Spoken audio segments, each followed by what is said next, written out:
Bon, ben, si j'avais une médiocrité à pousser, là, je dirais que, mettons, l'Aigle Royal, par rapport à la grosseur du leurre que j'utilise, c'est overkill. OK? C'est trop de puissance pour ce que ça mérite ou ce que ça a besoin. OK? Ça, c'est ce que les gens dans les clubs véhiculent comme stéréotype. Ils disent que, mettons, l'Aigle Royal, c'est overkill par rapport au gibier qu'on a au Québec. Ben moi, écoute, je sais pas s'ils ont vérifié le type de proie que les aigles royaux capturent de façon générale, puis on parle des petits mammifères, là. On parle de lièvres, des cottontails, des canards, des oies, des outardes, des dindons sauvages, des siffleux, tu sais, des marmottes, là, des écureuils, bref, tu sais, n'importe quel oiseau. Il attrape même des pinsons, des fauvettes, des pinsons, des faucons pèlerins. Il attrape toutes sortes d'autres oiseaux de proie. Bref, c'est très opportuniste. C'est un hyper prédateur, OK? Puis il est très, très qualifié, mettons, pour attraper du gibier par la rapidité puis la force. OK? C'est une grande qualité de l'Aigle Royal. Puis dire que c'est overkill comme oiseau de fauconnerie, ben, moi, ça dépasse tout entendement, là, toute logique, puis toute possibilité de raisonner intelligemment. Ces gens-là devraient pas avoir le droit de voter tant qu'à moi, là. Ils devraient se la fermer, solide. Parce que si tu attrapes un lièvre d'Amérique avec une buse à queue rousse, avec une buse rouilleuse, peu probable, mais puis avec un aigle royal, ben il a attrapé un lièvre d'Amérique. Il n'y a pas d'overkill là-dedans.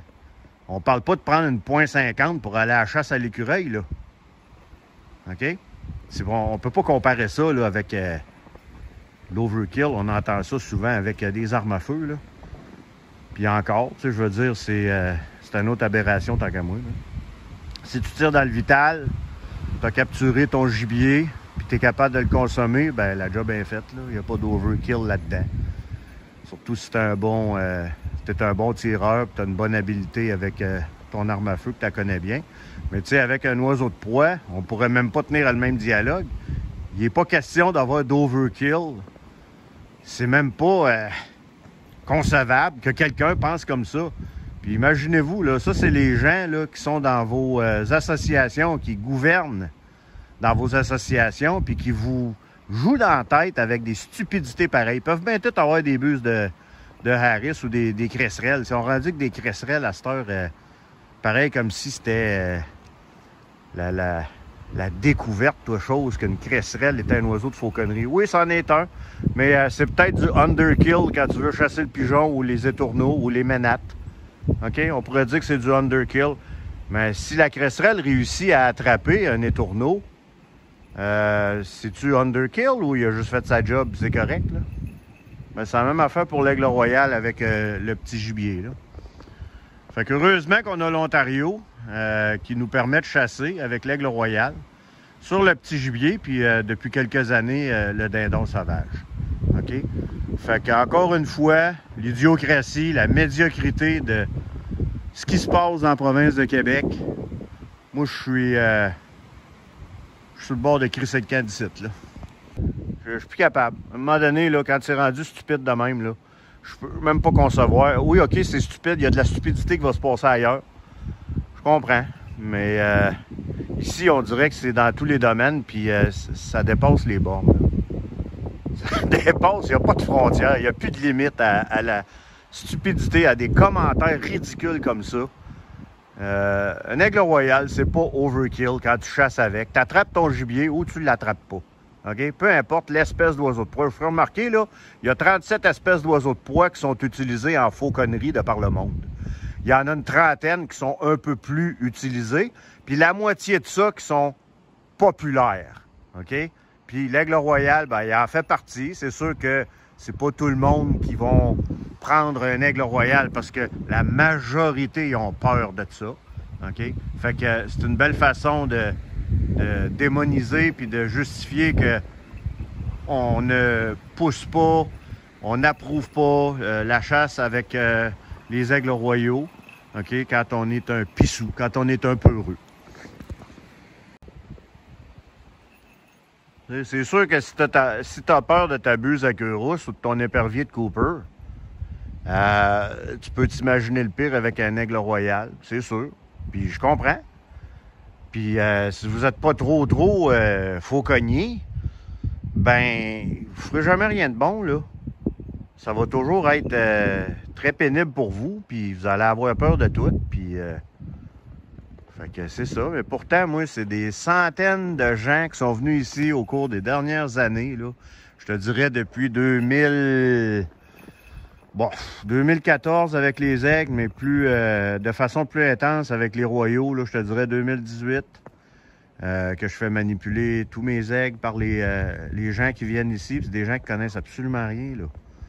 Ils n'ont aucune notion de fauconnerie, de manipulation. Je leur montre ça. Je leur dis quoi faire, comment le faire. Les oiseaux sont super bien entraînés.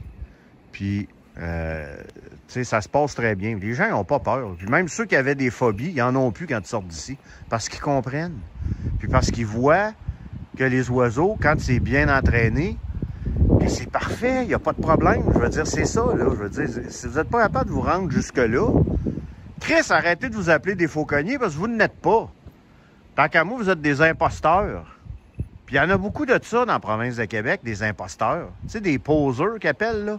Probablement qu'il y en a aussi dans d'autres provinces, mais je vous dirais que le Québec, là, tabarouette. Il y a quoi? Y a-tu 10 personnes au Québec qui ont des oiseaux puis qui se sont collés le titre avec un velcro là, de fauconnier? Y en a-tu une dizaine? Hein? Puis ceux qui contrôlent là, dans votre association, parce que l'autre est en train de tomber, là, parce que c'était un move réactionnaire à l'autre association, là, parce qu'ils se sont tous fait fourrer par la gang de l'aéroport. Là. OK? Tu sais, des fauconniers d'aéroport, là. L'affaire qui se peut même pas, là. C'est pas des fauconniers d'un aéroport, c'est des gens qui font de l'effarouchement. OK? C'est lucratif au bout. Puis en plus, c'est protégé là, par le gouvernement, ce monde-là. Là. Comprends-tu? C'est des deals en arrière des portes fermées. Là, puis essayez pas d'avoir ces jobs-là, ces contrats-là. Ils vont sortir les oiseaux de temps en temps quand les Kodak sont là, tu sais, quand Météo Média arrive là, Radio-Canada. OK, pour dire qu'ils font une bonne job puis se taper dans le dos. Et la vérité, c'est loin de ça. C'est même pas quantifiable. Ils sont même pas capables de mettre de chiffres là-dessus. Bop! Sur l'efficacité de leur travail d'un aéroport. Là où on peut quantifier, par exemple, c'est dans les dépotoirs. Fait que je vous dirais que c'est vraiment dans les dépotoirs où est-ce qu'on peut vraiment quantifier l'efficacité de notre travail. Parce que, mettons, tu as 1000 goélands. Ben, c'est facile de calculer le résultat après une intervention quand tu retombes à peu près à 0. OK? Fait que c'est ça. Mais encore là, c'est pas de la fauconnerie, c'est de la bioprédation, c'est de l'effarouchement. OK? La fauconnerie, ben, chasser avec un oiseau de proie, ben, il n'y a pas d'overkill là-dedans. Tu chasses avec un oiseau de proie ou tu chasses pas. Whoop! Good boy! Hein? Fait que ça clôt la discussion.